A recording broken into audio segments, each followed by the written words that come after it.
Hi guys, I'm not here today, as you can see. I am home with pneumonia, so I'm hopefully I'll get to see you guys on Thursday. So today, what we're going to start is we're going to start our project, like I mentioned the other day, called Secrets and Safes. If you open up my PLTW, you'll notice that we skipped the 2.3 get connected, where it talks about Bluetooth wireless technology. Um, actually, we could do Bluetooth through our microbit. You can have two microbits talk to each other.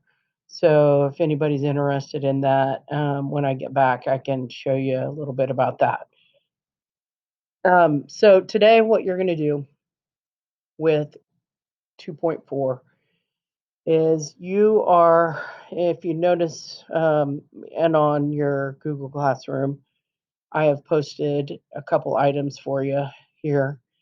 And what we're going to do is you're going to go through the design process. Before you even start, you might play this little cheesy little video before you start. It kind of gives you a little introduction to, what you're going to do. But you will need to find a partner. And I am not going to find your partner for you. You need to find somebody. And if there's somebody that you could have three people in. I need everybody to have someone in their group. And I don't want anybody to leave anyone out. So please, please do this. Please find someone or, invite somebody to your group. So, what you and your partner are going to do is you're going to create a security device for one of the following three situations that you're going to protect your valuable possession from these sneaky spies. You have three options that you can choose from. You can make a system that alerts you when someone has opened a notebook of secrets. And I've had kids do this one where they've actually wired everything to their engineering in their engineering notebook, the microbit and everything, all the alligator clips and everything. And, and so that has been done.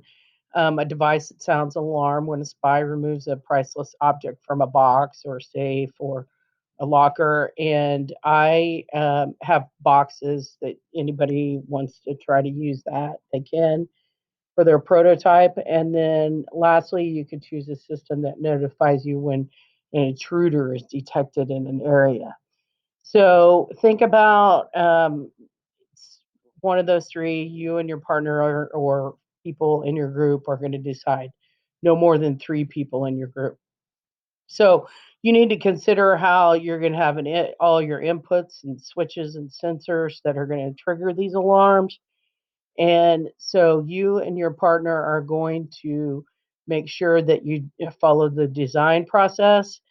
And here are your design requirements. I also did post them on I right here. If you look, I posted them right here on your classroom.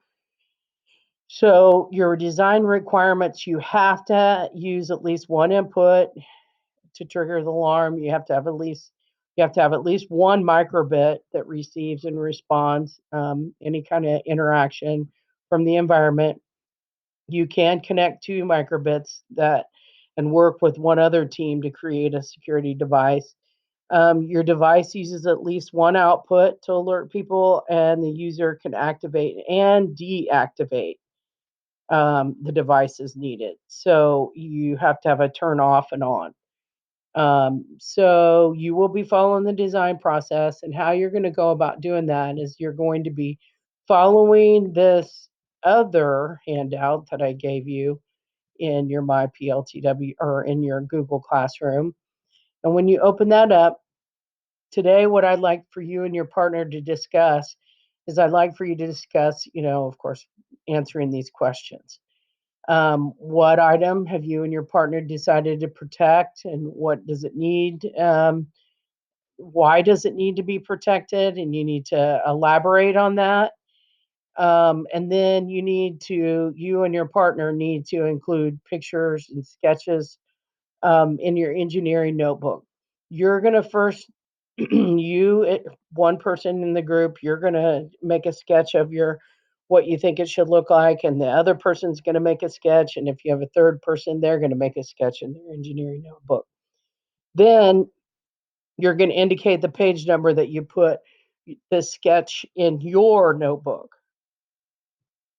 Then if you go down to number 4, you and your partner or partners are gonna talk about what input did you use? Okay, well, in idea 1, we did this. In idea 2 and mine, I did this.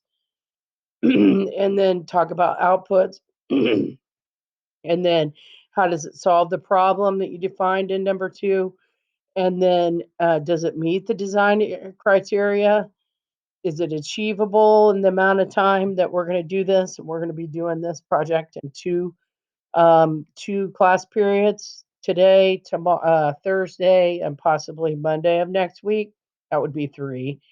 And then we're going to design a solution. You're going to come here and you're going to come up with your final solution and your final idea. And when you come up with your final idea, you're going to have your final sketch, and everybody will need to sketch the final sketch in their notebook. So you're going to have more than one sketch in your notebooks, okay, of your final one. And what input is your group finally decided on? And what external outputs is did your group finally decide on? How is it going to be wired? Okay. And then it says Mrs. Friesen approved this idea. Well, when I get back, that's what I'll be looking at. Now, if you find that you think you're pretty good at what you think you might have, you can go down and see. You can start creating your flow chart here. If not, in like Draw.io. If not, you create your flow chart in your engineering notebook. Each of you must do all of this. There's not one person that's just doing this. Each of you need to be filling out a worksheet. Each of you should be doing things in your engineering notebook, even though you are working as a team.